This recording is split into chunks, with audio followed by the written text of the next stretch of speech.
ಅನ್ನ ನೀಡೋದು ಅಭಿಮಾನದ ಒಂದು ದೊಡ್ಡ ಸಂಕೇತ ಅಂತ ಇವತ್ತಿಗೂ ಅಪ್ಪು ಅವರ ಅಭಿಮಾನಿಗಳು ಅದನ್ನೇ ಪಾಲಿಸ್ಕೊಂಡು ಬರ್ತಿದ್ದಾರೆ. ಈಗ ಸಂಪತ್ತಿಗೆ ಸವಾಲು ರಿಲೀಸ್ ಆಗಿರೋ ಸಂಭ್ರಮದಲ್ಲೇ ಈಗ ಹೋಟೆಲ್ ನವಯುಗ ಮಾರುತಿ ಅವರು ನಮ್ಮ ಜೊತೆ ಮಾತನಾಡೋದಕ್ಕೆ ಜಾಯಿನ್ ಆಗಿದ್ದಾರೆ. ಮಾರುತಿ ಸರ್, ಅಪ್ಪು ಅವರಿಗೆ ಬಹಳ ಆಪ್ತವಾಗಿದ್ದಂಥವ್ರು, ಒಡನಾಡಿಗಳು ನೀವು. ಇವತ್ತು ಈ ರಿಲೀಸ್ ಕಲ್ಚರ್ಗಳನ್ನು ನೋಡ್ತಾ ಇದ್ದೀವಿ, ಮತ್ತೆ ಹಳೆ ಸಿನಿಮಾಗಳು ತೆರೆಗೆ ಬರೋದು, ಆ ಸಂಭ್ರಮಾಚರಣೆ ಹೇಗಿದೆ ಸರ್? ರಿಲೀಸ್ ಕಾನ್ಸೆಪ್ಟ್ ನನಗೆ ಗೊತ್ತಿರೋ ಪ್ರಕಾರ ನಾನು ಬುದ್ಧಿ ಬಂದಾಗಲಿಂದ ಅಣ್ಣವ್ರ ಸಿನಿಮಾನೇ ನಾವು ರಿಲೀಸ್ ಜಾಸ್ತಿ ನೋಡಿರೋದು. ಸಂಪತ್ತಿಗೆ ಸವಾಲಿದೆ ಎಷ್ಟು ಸರಿ ರಿಲೀಸ್ ನನಗೆ ಗೊತ್ತಿಲ್ಲ. ಅಂದರೆ ನಿಮಗೆ ಗೊತ್ತಿರೋ ಸತ್ಯ ಹರಿಶ್ಚಂದ್ರ, ಬಂಗಾರದ ಮನುಷ್ಯ ಅವೆಲ್ಲ ರಿಲೀಸ್ ಆಗಿ ರಿಲೀಸ್ ಆದರೂ ದಾಖಲೆಗಳು ಬರೆದ್ಬಿಟ್ಟಿದೆ ಆವಾಗಿನ ಕಾಲಕ್ಕೆ. ನಾವು ಯಾವಾಗೆಲ್ಲ ಮಕ್ಕಳಿದ್ದಾಗೆಲ್ಲ ನೋಡ್ತಾ ಇದ್ವು. ಅಂದರೆ ನಮಗೆ ಖುಷಿ ಆಗುತ್ತೆ. ನಮ್ಗೆ ಈ ಥರ ನೋಡಿ, ಈಗ ಹಳೆ ಅಭಿಮಾನಿಗಳೆಲ್ಲ ನೋಡಿದ್ರೆ ಆ ಹಿಂದಿನ ದಿವಸ ಸಂಭ್ರಮ ಹೇಗಿತ್ತು ಅಂತ ನಾವು ಒಂದು ಕಲ್ಪನೆ ಬರುತ್ತೆ. ನಾವು ನೋಡಿಲ್ಲದೆ ಹೋದ್ರೂ ಅಂದರೆ ಒಂದು ಕಲ್ಪನೆ ಬರುತ್ತೆ. ಎಷ್ಟು ಅಣ್ಣವ್ರ ಅಭಿಮಾನಿಗಳು ಹಳಬ್ರೆಲ್ಲ ಅಣ್ಣವ್ರ ಸಿನಿಮಾನ ಎಷ್ಟು ಎಂಜಾಯ್ ಮಾಡ್ಕೊಂಡು ನೋಡ್ತಾ ಇದ್ರು.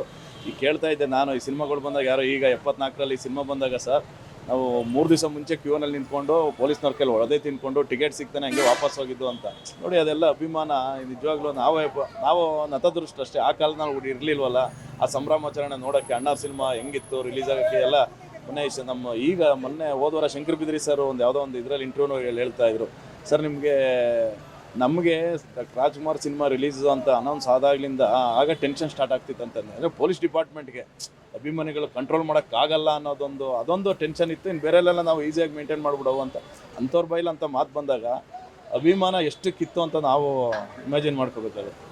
ಅಂದರೆ ಖುಷಿಯಾಗುತ್ತೆ ಸರ್, ಈ ಥರ ಸಿನಿಮಾಗಳು ಬರಬೇಕು, ದೊಡ್ಡ ಮಟ್ಟದಲ್ಲಿ ರಿಲೀಸ್ ಆಗಬೇಕು.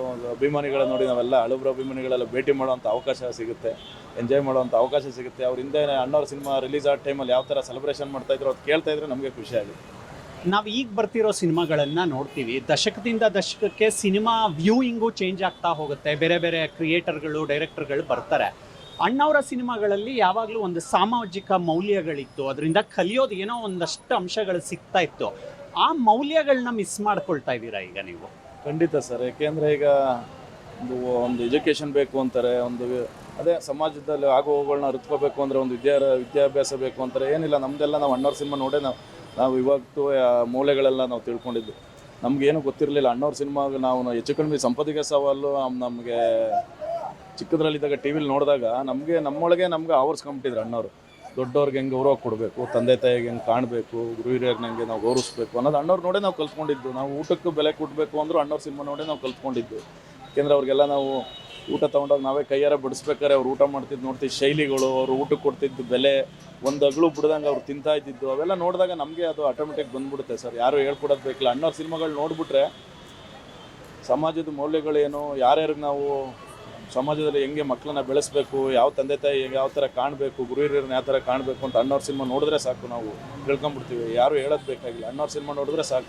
ಇವತ್ತಿನ ಪೀಳಿಗೆ, ಎಸ್ಪೆಷಲಿ ಯುವ ಪೀಳಿಗೆ ಮೊಬೈಲಲ್ಲಿ ಅಡಿಕ್ಟ್ ಆಗಿರೋರೆಲ್ಲ ಅಣ್ಣವ್ರ ಸಿನಿಮಾಗಳು ನೋಡಿ ಸುಮ್ಮನೆ ಎಲ್ಲ ಕೂತ್ಕೊಂಡು ಮೊಬೈಲಲ್ಲಿ ನೋಡ್ಕೊಂಡು ಈಗ ಮೌಲ್ಯಗಳೇ ಗೊತ್ತಿಲ್ಲ ಸರ್. ಯಾರು ಬರೀ ಓದು ಇಲ್ಲಾಂದ್ರೂ ಮೊಬೈಲ್ ನೋಡು, ತಂದೆ ತಾಯಿ ಅವ್ರಿಗೂ ಏನು ಬೆಲೆ ಅಂತ ಗೊತ್ತಿಲ್ಲ, ಗುರು ಹಿರಿಯರಿಗೆ ಏನು ಬೆಲೆ ಕೊಡಬೇಕು ಅನ್ಕೊಂತಿಲ್ಲ, ಕೆಟ್ಟದ್ದು ಒಳ್ಳೇದು ಅಂತ ಗೊತ್ತಾಗ್ತಾ ಇಲ್ಲ.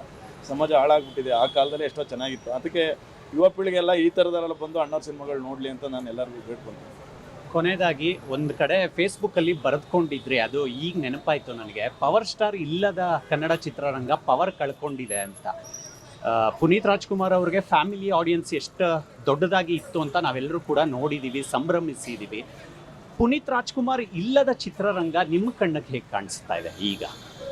ಸರ್, ನಾವು ಅಪ್ಪವರು ಅಣ್ಣವ್ರ ಮುಂದಿನ ಪೀಳಿಗೆ ಅಂತಲೇ ನಾವು ತಿಳ್ಕೊಂಡಿದ್ದೆ. ಏಕೆಂದರೆ ಅವರು ಅಷ್ಟೇ, ಅಣ್ಣವರು ಒಂದು ಸ್ಟಾರ್ಟಿಂಗ್ ಸ್ವಲ್ಪ ಸಿನಿಮಾಗಳು ಬಿಟ್ಟರೆ ನೋಡಿ, ಅಣ್ಣವ್ರ ಸಿನಿಮಾಗಳು 99% ಎಲ್ಲ ಫ್ಯಾಮಿಲಿ ಕೂತ್ಕೊಂಡು ನೋಡೋಂಥ ಸಿನಿಮಾಗಳೇ. ಒಂದು ಮುಜುಗರ ಅಂತ ಸನ್ನಿವೇಶಗಳಿರಲಿಲ್ಲ, ಒಂದು ಮಧುಮಪನ ಉತ್ತೇಜನ ಕೊಡ್ತಿರ್ಲಿಲ್ಲ. ಅವರು ಸಿನಿಮಾದ ಮೂಲಕ ಒಳ್ಳೆ ಸಂದೇಶ ಕೊಡ್ತಾಯಿದ್ರು. ಅದನ್ನು ಅಪ್ಪು ಅವ್ರು ಬೆಳೆಸ್ಕೊಂಡು ಹೋಗ್ತಾಯಿದ್ರು ಅಷ್ಟೇ. ಅವ್ರಿಗೂ ಅಷ್ಟೇ, ಯಾವುದು ನಾವು ನೋಡೋ ಕಾಸು ಕೊಟ್ಟೋ ಅಂತ ಬರೋ ಅಭಿಮಾನಿಗಳಿಗೆ ನಾವು ಕೆಟ್ಟ ಸಂದೇಶ ಕೊಡಬಾರ್ದು ಅನ್ನೋದು ಏನಿತ್ತು ಅಣ್ಣವ್ರದ್ದು, ಅದೇ ಅಪ್ಪು ಅವ್ರು ಬೆಳೆಸ್ಕೊಂಡು ಹೋಗ್ತಾ ಇದ್ದಿದ್ದು.